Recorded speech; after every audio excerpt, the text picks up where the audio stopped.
Dios habla y su palabra tiene el poder de obrar. Dios obra a través de su palabra, pero Dios también rige al mundo a través de esa misma palabra. Versículo 26, entonces dijo Dios, hagamos al hombre a nuestra imagen, conforme a nuestra semejanza, y señoré en los peces del mar, en las aves de los cielos, en las bestias, en toda la tierra y en todo animal que se arrastra sobre la tierra. Versículo 28, y los bendijo Dios, y les dijo, fructificad y multiplicaos, llenad la tierra, sojuzgadla, señoread en los peces del mar, en las aves de los cielos, y en todas las bestias que se mueven sobre la tierra. Dios pronunció palabras de bendición al hombre y le dio órdenes explícitas para que el hombre supiera lo que se esperaba de él. Génesis capítulo 2, versículo 15. Tomó pues Jehová Dios al hombre y lo puso en el huerto del Edén para que lo labrara y lo guardase. Y mandó Jehová Dios al hombre. Dios fue explícito al expresarle al hombre lo que él estaba esperando de él. Sin embargo, como todos sabemos, la voz de Dios no fue la única que Adán y Eva escucharon en el huerto del Edén. En el capítulo 3 del libro del Génesis encontramos el relato de la caída. Ese momento crucial en que el hombre eligió creerle a la palabra de Satanás, creerle a la palabra de la serpiente, en vez de creerle a Dios. De esa manera el pecado hizo su entrada en el mundo con todas las implicaciones desastrosas que esa desobediencia trajo consigo. Pero también nosotros sabemos que las cosas no se quedaron allí. Tan pronto Adán y Eva caen en pecado, Dios viene a ellos una vez más con su palabra, esta vez con una promesa, la promesa de un Salvador que habría de pertenecer a la raza humana, él habría de nacer de una mujer y que habría de vencer a Satanás en el mismo terreno como hombre, en el terreno en el que ellos perdieron la batalla. Más adelante, esta promesa se torna más específica, cuando Dios llama a Abraham y entra en pacto con él, prometiéndole llegar a ser una nación grande, a través de la cual serían benditas todas las familias de la tierra. Génesis capítulo 12, versículos 1 al 3. El Salvador prometido sería un descendiente de Abraham. Y es alrededor de esta promesa evangélica, es alrededor de esta promesa de salvación que se desarrolla toda la historia de la redención. Por ejemplo, cuando Dios liberta al pueblo de Israel de la esclavitud en Egipto, dice en el libro de Éxodo que Él lo hace en el cumplimiento del pacto que Él hizo con Abraham. Me acordaré del pacto que hice con Abraham, con Isaac y con Jacob. Y fue en virtud de ese pacto que Dios liberta al pueblo. Y tan pronto Israel es libertado de la esclavitud, entonces Dios viene de nuevo con su palabra, esta vez para darles la ley, esa ley que habría de regir a la nación hasta la llegada del Salvador prometido. Y de paso, mis amados hermanos y amigos que están aquí en esta mañana, contrario a lo que mucha gente piensa en el día de hoy, esa ley era un medio de bendición, no una camisa de fuerza. Mis hermanos, es el pecado el que esclaviza al hombre, no el gobierno de Dios. En el Salmo 19, versículo 8, dice David, los mandamientos de Jehová son rectos. ¿Y qué producen esos mandamientos rectos en el hombre que los guarda? Alegran el corazón. Producen alegría en el corazón. Y en el Salmo 119 dice el salmista, guardaré tu ley para siempre y eternamente y andaré en libertad porque guardé tus mandamientos. La ley de Dios es liberadora, no tiránica. Sin embargo, tristemente, Israel desechó el gobierno de Dios a través de su palabra y quiso tener un rey como las demás naciones. Esto lo vemos en Primera de Samuel, capítulo 8, versículo 7. Ahora, por supuesto, esta eventualidad no tomó a Dios por sorpresa. Ya Dios sabía de antemano que eso iba a suceder.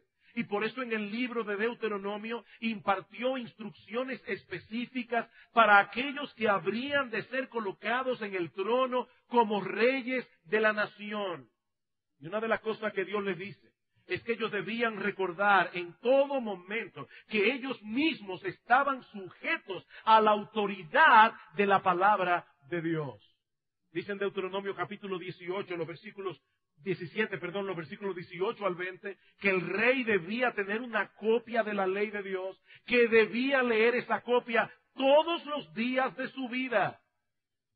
De manera que cuando Israel pide ser gobernado por un rey en los días de Samuel y Saúl fue elegido, inmediatamente Dios comienza a enviarles profetas que continuamente llamaban a los líderes y al pueblo a volver a la obediencia. Profetas que les advertían de las consecuencias fatales que vendrían sobre ellos si desechaban la palabra de Dios.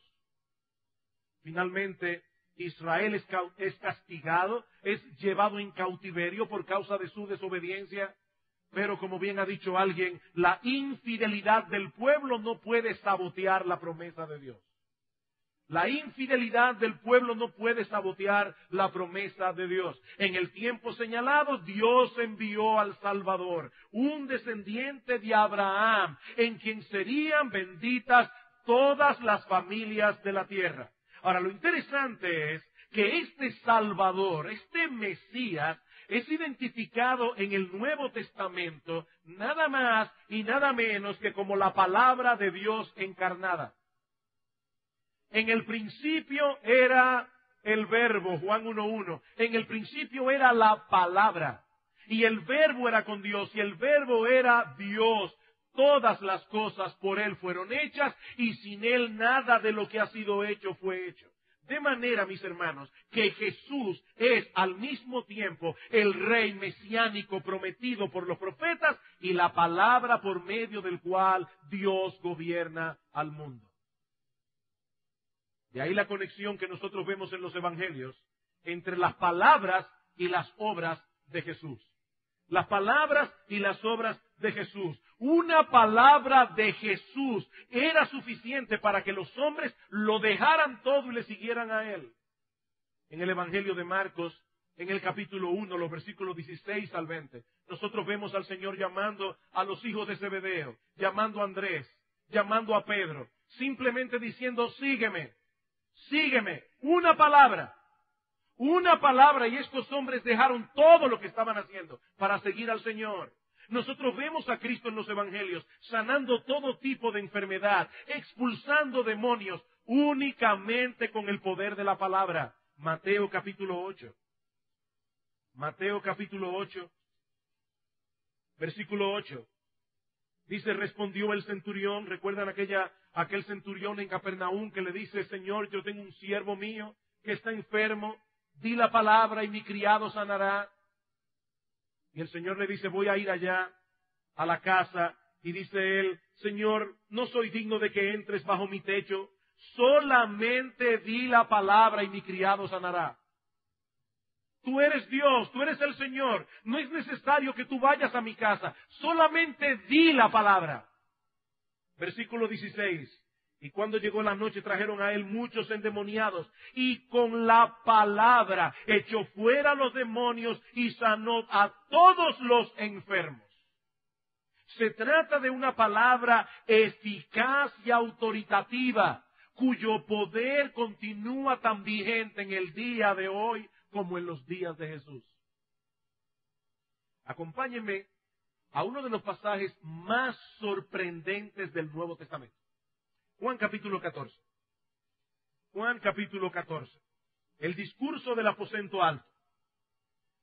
Como todos sabemos, este discurso comienza con el anuncio del Señor de que Él está a punto de partir de este mundo. Los discípulos están tristes. Y es en ese contexto que Felipe hace la petición que encontramos en el versículo 8. Felipe le dijo, Señor, muéstranos al Padre y nos basta. ¿Qué le responde Jesús? Versículo 9. Jesús le dijo, ¿tanto tiempo hace que estoy con vosotros y no me has conocido, Felipe? El que me ha visto a mí ha visto al Padre. ¿Cómo pues dices tú, muéstranos al Padre? ¿no crees que yo soy en el Padre y el Padre en mí? Que hay esta compenetración entre uno y otro. Las palabras que yo os hablo, no las hablo por mi propia cuenta, sino que el Padre que mora en mí, Él hace las obras. El Padre que mora en mí, Él hace las obras. Yo no sé ustedes, hermanos, pero muchas veces que yo leí ese texto, yo no lo entendía. Porque no sigue el orden lógico que nosotros esperaríamos. No hay nada ilógico en el texto. Pero no sigue el orden lógico que nosotros esperaríamos. Uno esperaría que el Señor hubiera dicho algo como esto: las palabras que yo os hablo, no las hablo por mi propia cuenta, sino que el Padre que mora en mí es el que habla estas palabras por medio de mí. Eso sería lógico, la secuencia lógica del texto. Estas palabras no son mías, no las hablo por mi cuenta, sino que yo hablo las palabras que el Padre me da que hable. Pero eso no es lo que Jesús le dice a Felipe. Lo que Jesús le dice a Felipe es que Dios el Padre está haciendo su obra en el mundo por medio de las palabras de Cristo. Las palabras que yo os hablo no las hablo por mi propia cuenta, sino que el Padre que mora en mí, Él hace las obras a través de esa palabra que yo estoy hablando. Como dice el comentarista Hendrickson, siempre que Jesús habla, el Padre actúa por medio de su palabra. Ahora, no olviden, mis hermanos, el contexto. El Padre ha estado obrando por medio de las palabras del Hijo, pero el Hijo acaba de decir que Él deja este mundo para volver al Padre. La pregunta que podía estar en la mente de los discípulos era: ¿qué va a suceder ahora con el plan de la redención? ¿Es la partida de Jesús el punto final de la obra redentora en el mundo? Por supuesto que no. Y aquí llegamos a la parte verdaderamente sorprendente de este pasaje. Versículo 12. De cierto os digo, el que en mí cree, las obras que yo hago, Él las hará también, y aún mayores hará, porque yo voy al Padre. El Señor se va, pero su partida no será en detrimento de su obra redentora, porque por medio de esa misma palabra con la que Jesús obró cuando estaba en el mundo, nosotros, mis amados hermanos, haremos obras mayores que las suyas. Eso es lo que dice el texto. Haremos obras mayores que las de Cristo. ¿Quiere decir esto que nosotros los creyentes también resucitaremos muertos, como hizo el Señor con su amigo Lázaro? Ese fue tal vez el milagro más fascinante que Jesús llevó a cabo mientras estaba en el mundo. Levantar de la tumba a un hombre que tenía 4 días de muerto. ¿Y nosotros haremos cosas mayores? ¿Haremos cosas mayores que las que Él hizo? Retrocedamos unos cuantos capítulos en el mismo Evangelio de Juan, para ver a qué se está refiriendo el Señor en este texto. Juan capítulo 5. Juan capítulo 5. Versículos 20 al 21. Porque el Padre ama al Hijo y le muestra todas las cosas que Él hace, y mayores obras que éstas le mostrará, de modo que vosotros os maravilléis. Porque como el Padre levanta a los muertos y les da vida, así también el Hijo a los que quiere da vida. Versículo 24. Veamos ahora a qué se está refiriendo el Señor. De cierto os digo, el que oye mi palabra y cree al que me envió tiene vida eterna, no vendrá a condenación, mas ha pasado de muerte a vida. De cierto os digo, viene la hora, y ahora es, cuando los muertos oirán la voz del Hijo de Dios, y los que la oyeren vivirán. ¿Qué es lo que el Señor está prometiendo aquí? Darle vida a un muerto espiritual a través de su palabra. Y mis amados hermanos, la obra milagrosa de darle vida espiritual a un hombre que está muerto en sus delitos y pecados es una obra más extraordinaria que haber levantado a Lázaro de la tumba. Es una obra más extraordinaria. Más adelante en el capítulo 6, versículo 29, cuando los judíos le dicen, ¿qué debemos hacer para poner en práctica las obras de Dios? El Señor les dice, esta es la obra de Dios, que creáis en el que Él ha enviado. Esa es la obra que Dios va a hacer. Obrar en vuestros corazones, en los corazones de quienes Él quiere, para hacer que vosotros creáis. Por eso cuando Pablo le ora al Señor por los efesios, Pablo dice, Señor, yo te pido que tú le alumbres los ojos del entendimiento de ellos, para que sepan cuál es la esperanza a la que tú los has llamado, y cuál la supereminente grandeza de su poder para con nosotros los que creemos, según la operación del poder de su fuerza, la cual operó en Cristo resucitándole de los muertos. En palabras más sencillas, ¿saben lo que Pablo está orando aquí?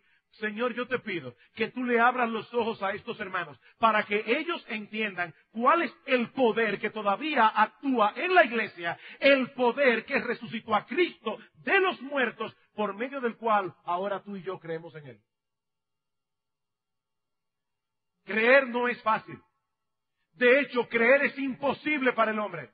Porque el hombre está muerto en sus delitos y pecados. Vayan a un cementerio y traten de convencer a las personas que están enterradas allí para que les compren un seguro de vida. Y las mismas posibilidades que hay de que un muerto se levante de su tumba para comprar lo que tú le estás vendiendo, es la misma posibilidad que hay para que un hombre muerto en sus delitos y pecados crea en el Señor y se arrepienta. Pero ahora dice Cristo, ustedes van a hacer obras mayores que las mías. En ese contexto, ustedes van a predicar mi palabra. Y a través de mi palabra, individuos que están muertos en sus delitos y pecados vendrán a la vida por medio de la proclamación del Evangelio. Hermanos, ¿qué sucedió en el día de Pentecostés? El apóstol Pedro predicó la palabra de Dios y 3,000 personas se convirtieron al Señor. 3,000. Ese es un número muchísimo más elevado, muchísimo más, que todas las personas que se salvaron con la predicación de Jesucristo mismo en 3 años de ministerio. En 3 años de ministerio. En un día. Con Pedro se convirtieron 3,000. Obras mayores que estas harán. ¿Cómo fue que ocurrió algo tan extraordinario? Por medio de la predicación de la palabra.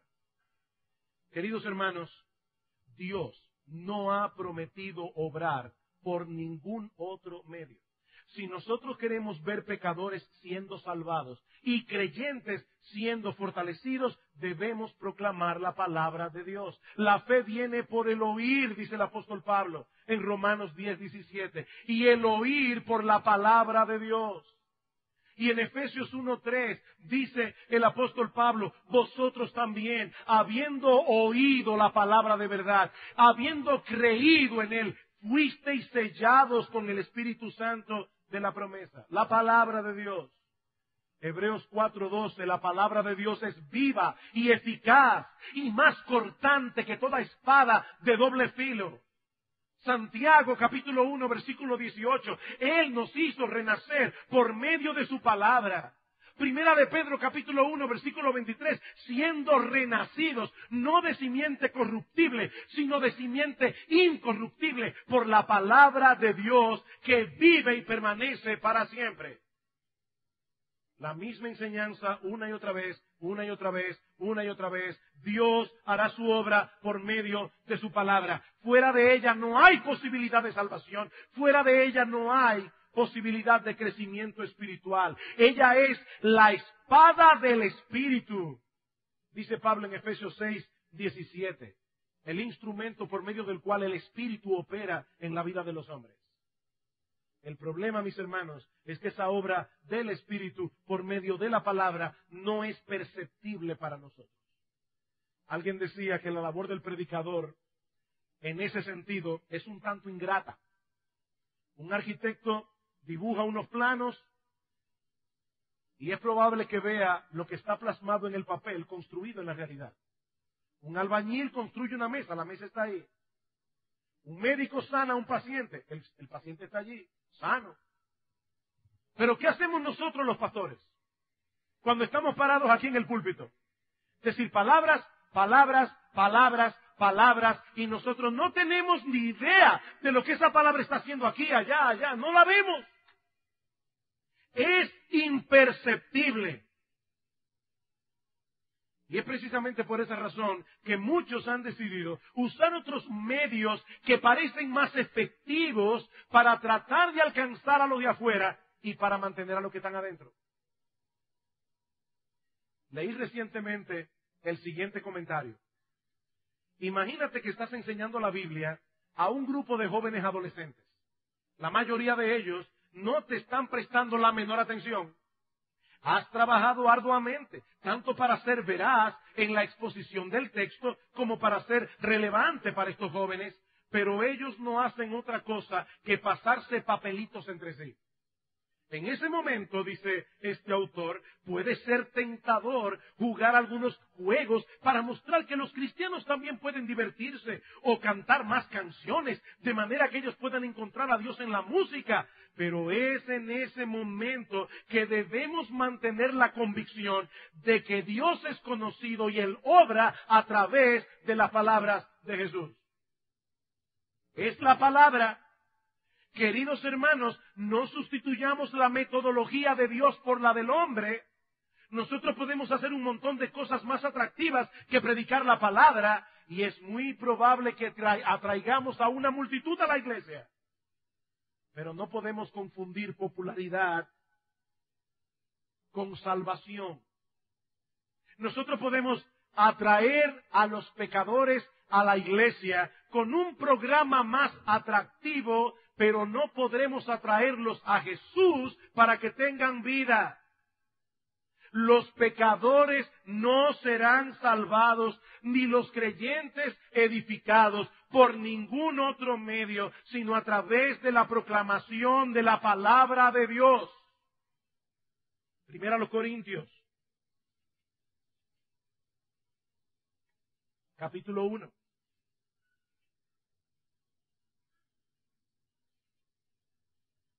Primera a los Corintios, capítulo 1, versículo 18. Pablo acaba de decir que él no ha sido enviado a bautizar, esa no era la esencia de su ministerio, sino a predicar la palabra. Y ahora dice en el versículo 18, porque la palabra de la cruz es locura a los que se pierden, pero a los que se salvan, esto es a nosotros, es poder de Dios. Versículo 21, pues ya que en la sabiduría de Dios el mundo no conoció a Dios mediante la sabiduría, agradó a Dios salvar a los creyentes por la locura de la predicación. Porque los judíos piden señales y los griegos buscan sabiduría. No es solamente en esta época que la gente menosprecia la predicación de la palabra. En el tiempo de Pablo también. ¿Qué querían los judíos? Ver milagros. Una campaña de sanidad. Traigan a sus enfermos, los cojos caminarán, los sordos oirán. Eso es lo que buscan los judíos, dice Pablo. Señales, milagros, hechos portentosos. Y los griegos que buscan oratoria, filosofía. Y dice Pablo, pero nosotros no vamos a complacer ni a unos ni a otros. Predicamos a Cristo resucitado. Para los judíos, ciertamente tropezadero. Para los gentiles, locura. Mas para los llamados, así judíos como griegos, Cristo, poder de Dios y sabiduría de Dios.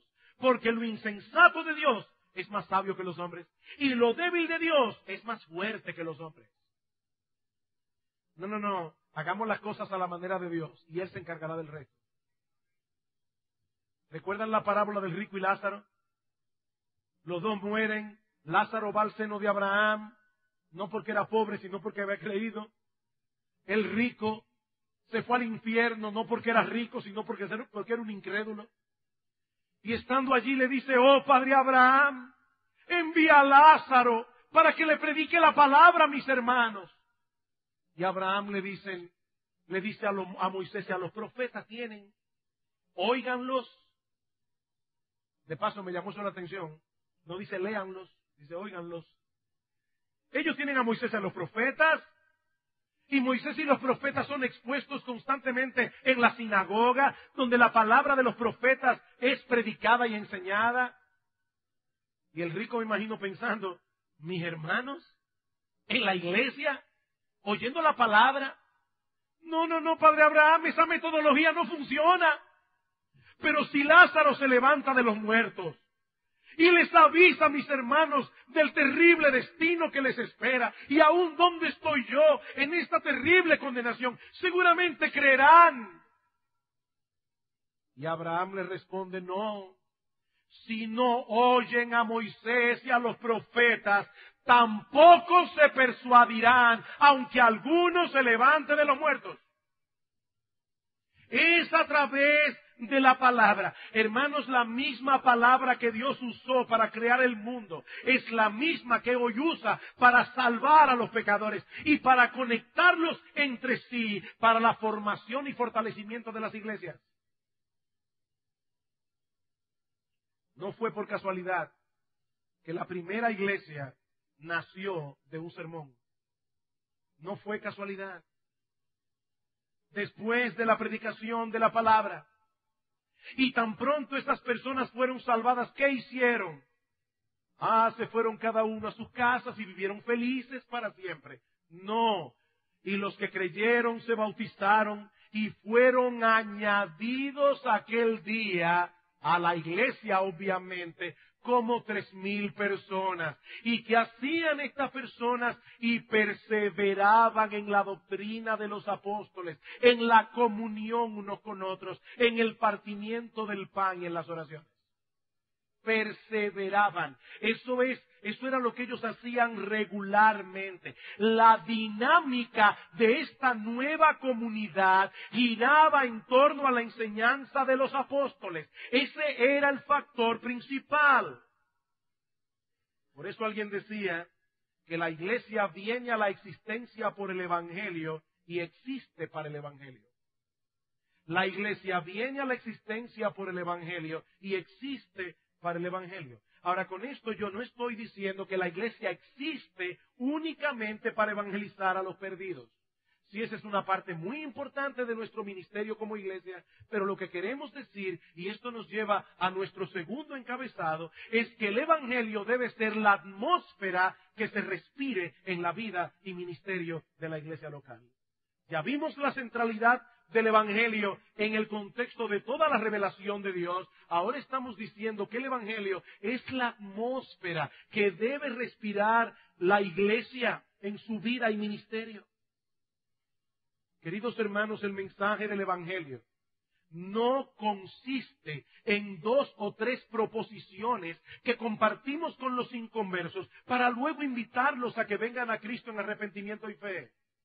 Eres pecador, vas camino al infierno, Cristo murió por ti, arrepiéntete, cree en Él y serás salvo. Ese es el Evangelio. No, el Evangelio es un mensaje mucho más amplio. El Evangelio es un mensaje mucho más amplio. Mis hermanos, de un modo u otro, toda la Escritura está conectada con el Evangelio. Lucas capítulo 24. Lucas capítulo 24. Hermanos, créanme, porque tuve mucha lucha preparando este sermón. Créanme que quizás, que yo sé que en la mente de muchos quizás está el pensamiento y la idea, óyeme, dame algo más práctico. Estamos oyendo una serie sobre la iglesia como una comunidad. Yo quiero algo más práctico. Vamos a llegar a algo práctico al final. Pero hermanos, esto que estamos viendo aquí es vital. Créanme, esto es vital, porque la iglesia es una comunidad enraizada en el Evangelio. Lucas capítulo 24. El Señor Jesucristo, después de resucitar, se encuentra con 2 discípulos que iban camino a Emaús. Y ellos están compartiendo uno con otro su depresión. Jesús se les acerca, les vela el entendimiento para que ellos no le conozcan. Y le pregunta, ¿qué pasó? ¿De qué hablan? ¿Eres tú el único forastero que no sabe lo que acaba de ocurrir en Jerusalén? Y le cuentan cómo ellos habían puesto su esperanza en ese Mesías y ahora resulta que lo mataron. Y Cristo les dice, versículo 25, oh insensatos y tardos de corazón, para creer todo lo que los profetas han dicho. ¿No era necesario que el Cristo padeciera estas cosas y que entrara en su gloria? Y comenzando desde Moisés y siguiendo por todos los profetas, les declaraba en todas las Escrituras lo que de él decían. ¿Cuál es el centro de la Escritura? El mensaje de Cristo, el Evangelio. Versículo 44. Y les dijo, estas son las palabras que os hablé estando aún con vosotros, que era necesario que se cumpliese todo lo que está escrito de mí en la ley de Moisés, en los profetas y en los salmos. Esa era la manera como los judíos se referían al Antiguo Testamento. Entonces les abrió el entendimiento para que comprendiesen las Escrituras. Y él les dijo, así está escrito, y así fue necesario, que el Cristo padeciese y resucitase de los muertos al tercer día, y que se predicase en su nombre el arrepentimiento y el perdón de pecados en todas las naciones, comenzando desde Jerusalén. He ahí la clave para entender toda la Escritura. No son historias inconexas. Mi amigo que estás aquí en esta mañana, la Biblia no es un libro de moral y cívica, con un montón de mandamientos éticos para que nosotros vivamos una vida moral y decente. No, la Biblia es la revelación de un plan. Y todo lo que está escrito desde Génesis hasta Apocalipsis es para ayudarnos a entender este plan. Cuando nosotros vemos esa conexión, es que nos damos cuenta que el mensaje del Evangelio no es tan solo para los incrédulos, es también para los cristianos. No podemos exponer fielmente la palabra de Dios fuera del contexto de la gran historia de la redención que se desarrolla a través de toda la Escritura. Y ¿saben qué, mis hermanos? Si algún día nosotros perdemos de vista al Evangelio, ya no importa lo que sigamos haciendo como iglesia, porque habremos perdido la esencia de lo que somos. Fue esa preocupación que movió al apóstol Pablo a escribir su carta a los Gálatas. Esta iglesia estaba siendo atacada por falsos maestros que distorsionaban el mensaje del Evangelio. Y uno nota en la carta de Pablo a los Gálatas un tono de urgencia. En el capítulo 1, los versículos 8 y 9, Pablo les dice, miren, si aún un ángel del cielo descendiera y les anunciara un evangelio diferente al que nosotros hemos anunciado, sea anatema, sea maldito de Dios. Y en otra parte, en el capítulo 3, les dice, oh Gálatas insensatos. Mire, para que Pablo hablara así, es porque él sabía que él tenía algo entre manos sumamente serio. Pablo les dice, ustedes comenzaron por la gracia y van a terminar por la ley. De hecho, Pablo tuvo que reprender al apóstol Pedro delante de todo el mundo. ¿Por qué? Porque la conducta de Pedro en la práctica estaba minando el Evangelio. Esta iglesia necesitaba urgentemente volver a la pureza del Evangelio, no solo por causa de su labor evangelística, sino también por causa de la sanidad espiritual de los creyentes. Mis hermanos, si nosotros queremos correr bien la carrera que tenemos por delante, necesitamos el Evangelio. Esa es una de las piezas de la armadura que Pablo menciona en su carta a los Efesios. en el versículo 15 del capítulo 6, calzados los pies con el apresto del Evangelio de la paz. En otras palabras, firmemente enraizados en ese mensaje que no solo anuncia salvación a los que están afuera, sino que también ayuda a los que están dentro a permanecer firmes hasta el fin en el campo de batalla. Por eso alguien decía que nosotros necesitamos predicarnos el Evangelio a nosotros mismos, necesitamos predicárnoslo uno a otros y a los perdidos. A mí mismo, a mis hermanos y a los perdidos. Sigue diciendo este autor, necesitamos el discipulado del Evangelio, lo mismo que el evangelismo del Evangelio, para seguir siendo una iglesia cristocéntrica. Es en ese sentido que nosotros decimos que el Evangelio debe ser la atmósfera que se respire en la vida y ministerio de toda iglesia local. Hermanos, nosotros debemos empapar nuestra instrucción con el Evangelio. Debemos empapar nuestra amonestación con el Evangelio. Y no me refiero únicamente a lo que hacemos los pastores en el púlpito. Me refiero a lo que nos hacemos aún en privado los unos con los otros. Compartirnos la obra de salvación que Cristo hizo a favor nuestro en la cruz del Calvario, por medio del cual o de la cual nos libró de la condenación, nos libró del castigo y del dominio del pecado. No debemos separar las demandas éticas del cristianismo de las doctrinas del cristianismo. ¿Tú quieres que un hermano ande bien? No te limites a poner delante suyo el deber. Dale el Evangelio. Dale el Evangelio. ¿Qué dice Pablo en Romanos capítulo 6, versículos 1 y al 2? ¿Andaremos en el pecado para que la gracia abunde? Dice Pablo, en ninguna manera, porque los que hemos muerto al pecado, ¿cómo viviremos aún en él? En otras palabras, Pablo dice aquí, recuerden el Evangelio. Recuerden el Evangelio, nosotros hemos muerto con Cristo, nosotros resucitamos con Él para poder andar en novedad de vida. ¿Saben lo que ocurre en la vida de un creyente cuando pierde de vista el Evangelio? Que corre el peligro de caer en dos trampas mortales, o en el legalismo o en el libertinaje. El legalista piensa que puede agradar a Dios en sus propias fuerzas, que siguiendo ciertas reglas al pie de la letra podrá hacerse merecedor de la bendición divina. En el fondo de su corazón, el legalista piensa que la salvación depende de sus obras. ¿Y ustedes creen, mis hermanos, que aquí sentados en la iglesia no puede haber miembros de esta congregación local que tengan esa forma de pensar?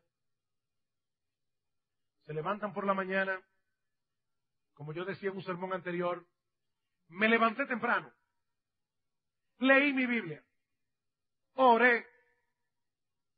Cuando venía hacia el trabajo, le prediqué al conductor del carro público. ¡Wow! Hoy seguro que va a ser un día bendecido. ¿Y tú crees que por haber hecho esas 4 cosas ya tú mereces la bendición de Dios? Mi hermano, eso es legalismo. No importa lo que hagas, nunca podrás hacerte merecedor de la gracia de Dios. Un autor cristiano lo expresa de esta manera: nuestro crecimiento en la gracia no hace que Dios nos ame más. Yo voy a repetir eso otra vez. Nuestro crecimiento en la gracia no hace que Dios nos ame más, sino que el conocimiento del amor de Dios nos hace que crezcamos más. Dios nos ama en Cristo, ese es el Evangelio, no por quienes somos o por lo que hacemos, sino por quien es Cristo y por lo que Él ha hecho, puesto que Dios nunca dejará de amar a Cristo, tampoco nunca dejará de amarnos a nosotros, ni tampoco nos amará más o menos de lo que nos ama ahora en Cristo. Miren, hermano, yo no sé cómo yo puedo decir esto de una manera más enfática. Es que ningún creyente puede correr bien la carrera, ni puede llevarse bien con sus hermanos, a menos que no entienda esa verdad. Es Cristo, es Cristo, es Cristo, es su obra, no la nuestra. Pero el diablo es tan diablo que él no estará tranquilo cuando vea que un creyente ha podido librarse de la trampa del legalismo. Entonces tratará de convencerlo de que él no tiene que hacer absolutamente nada para crecer en santidad, porque ya Cristo hizo la obra, Cristo lo hizo todo por él. Eso es lo que este autor llama una visión bohemia de la gracia. Eso es una visión bohemia de la gracia. Sí, la Biblia enseña que en lo que respecta a nuestra salvación, no tenemos que hacer absolutamente nada. Oye, mi amigo que estás aquí sentado en esta mañana sin Cristo.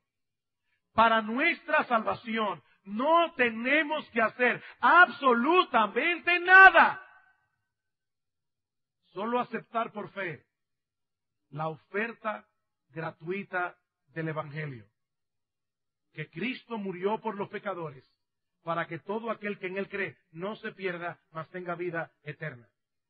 Ahora bien, en lo que respecta a la santidad, en lo que respecta al crecimiento espiritual, la Biblia no se opone al esfuerzo de los creyentes, más bien nos exhorta a actuar. La Biblia no contrapone la gracia y nuestro esfuerzo. Lo que la Biblia contrapone es la gracia y nuestros méritos. Son dos cosas diferentes. ¿Qué le dice Pablo a Timoteo en 2 Timoteo capítulo 2 versículo 1? Esfuérzate en la gracia. ¿Cómo? Esfuérzate en la gracia. No debemos esforzarnos para obtener gracia, porque eso ya nos fue dado en virtud de los méritos de Cristo. Pero sí debemos esforzarnos en la gracia. ¿Cómo? Ejercitando responsablemente los recursos que Cristo nos ha dado y respondiendo a esa obra de Cristo en nosotros. A menudo citamos Efesios 2:8, es un texto clave del Nuevo Testamento. Por gracia sois salvos por medio de la fe, y esto no de vosotros, porque es un don de Dios, no por obras, para que nadie se gloríe. Pero no te detengas allí, porque el texto no se para allí. Sigue Pablo diciendo, porque somos hechura suya, creados en Cristo Jesús, para buenas obras, las cuales Dios preparó de antemano para que anduviésemos en ellas. Cualquiera que profesa ser cristiano y vive descuidadamente, coqueteando con el pecado y andando lo más cerca que puede del mundo, no está magnificando la gracia de Dios, la está convirtiendo en libertinaje, como dice Judas en el versículo 4 de su carta. En los minutos que nos restan, solo quiero traer 3 aplicaciones prácticas de lo que hemos visto hoy.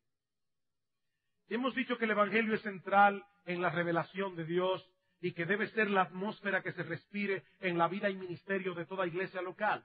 ¿Qué repercusiones debe tener esto en el contexto de la serie que hemos venido predicando acerca de la iglesia como una comunidad de gracia y de verdad? Bueno, en primer lugar, y esto parece demasiado obvio, pero lo voy a decir como quiera, esto nos enseña que la palabra de Dios y la iglesia de Cristo son inseparables. La palabra de Dios y la iglesia es producida por la palabra y existe para proclamar y defender la palabra.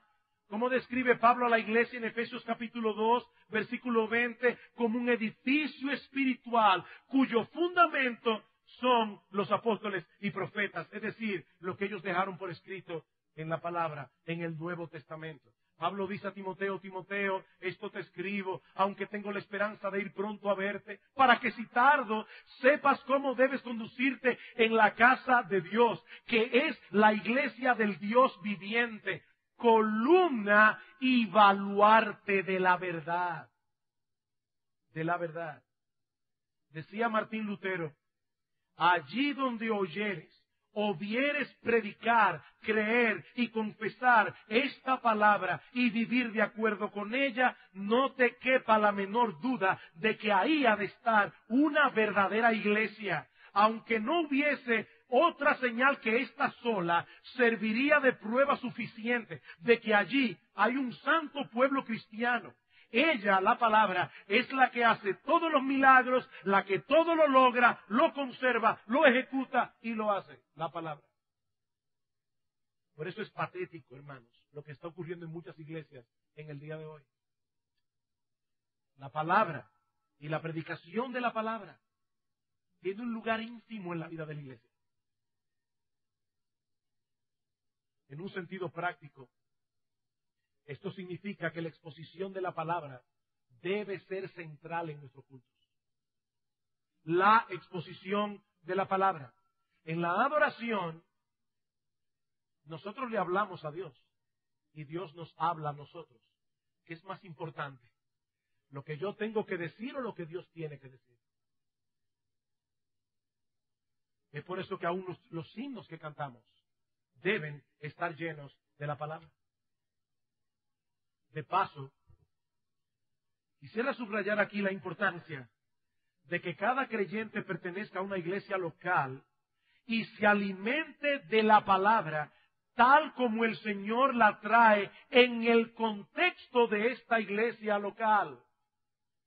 Porque eso es lo que provee a la iglesia unidad doctrinal, unidad de propósito y unidad en la vida cristiana práctica. Algunos creyentes parece que son agentes libres. Voy a ir a esta iglesia el domingo, el otro domingo me voy a ir a aquella otra. Yo quisiera saber cuántos profesionales de los que están aquí, ya graduados, estudiaron en 3 universidades diferentes. Y voy a coger la materia, no, pero en el mismo momento, voy a tomar esta materia en la UAS, la otra la voy a tomar en UNIBE y la otra la voy a tomar en la UNFU. Mi hermano querido, óyeme, escúchame esto, muy bien. Dios está haciendo una obra en esta iglesia local, como lo está haciendo también en aquella otra iglesia local y en aquella otra iglesia local. Pero Dios quiere que los miembros de esta iglesia local unifiquen su mente en unidad de propósito, en unidad doctrinal, en unidad de vida cristiana práctica. Y la única manera en que eso va a suceder es si todos nosotros nos exponemos a la misma enseñanza y todos nosotros ponemos todo el empeño del mundo en ser hacedores de la palabra, no solamente oidores. Ese espíritu de independencia que muchos cristianos tienen no es bíblico, no es conforme al cristianismo. Esa curiosidad no es sana. Yo no estoy diciendo con esto que no nos podemos beneficiar de otros dones. Yo lo que estoy diciendo, hermanos, es que la iglesia, en su culto, ha sido convocada por Dios. Esto es lo que significa la iglesia, llamados por Dios. Hemos sido convocados por Dios a escuchar su palabra. Y tú que eres miembro de esta iglesia de manera particular, tienes que entender que esta iglesia se encuentra en una etapa particular. Nosotros tenemos nuestros propios problemas, como tenemos nuestras propias fortalezas. Esta es una iglesia particular. Y Dios quiere que cada miembro de la iglesia se encuentre alimentándose de la palabra tal como Dios la está manifestando en este contexto de manera particular. Pero en segundo lugar, esto nos mueve a desarrollar una comunión evangélica los unos con los otros. ¿Y a qué yo llamo una comunión evangélica? Bueno, eso lo veremos más ampliamente este próximo domingo, si el Señor lo permite. Pero por ahora es suficiente decir que es el tipo de comunión donde el Evangelio es el elemento de cohesión y donde nos relacionamos unos con otros en el contexto del mensaje que el Evangelio anuncia. Esto significa que al acercarte a un hermano, recordarás que él, al igual que tú, es un pecador perdonado, que se encuentra en este momento en el mismo proceso de santificación en el que tú te encuentras. Y cuando este hermano peque contra ti, o tú creas que él ha pecado contra ti, lo tratarás como has aprendido en el Evangelio que Dios te ha tratado y te sigue tratando a ti. Eso es una comunión evangélica. ¿Qué dice Pablo en Efesios capítulo 5, versículo 1? Sed pues imitadores de Dios como hijos amados y andad en amor, como también Cristo nos amó y se entregó a sí mismo por nosotros, ofrenda y sacrificio a Dios en olor fragante. Vean lo que es una exhortación que descansa en el Evangelio. Ámense, dice Pablo. ¿Por qué? Porque ya Dios nos amó. Ya Dios nos amó. Esto significa que tú no tratarás de que todos los hermanos de la iglesia encajen en el molde de tus opiniones personales, sino que más bien tratarás de que todos juntos nos acerquemos cada vez más al modelo perfecto, nuestro gran Dios y Salvador Jesucristo. Esto significa que nos alentaremos unos a otros a seguir la carrera con los ojos puestos en Jesús, descansando en su obra perfecta de salvación, apoyándonos en los recursos de gracia que Él nos ha provisto. Y cuando veamos a un hermano que está cojeando y desalentado, nosotros vendremos a Él con el aliento y la consolación del Evangelio. El Evangelio, hermanos. El Evangelio, ese debe ser el aroma que se respire en una iglesia cristiana.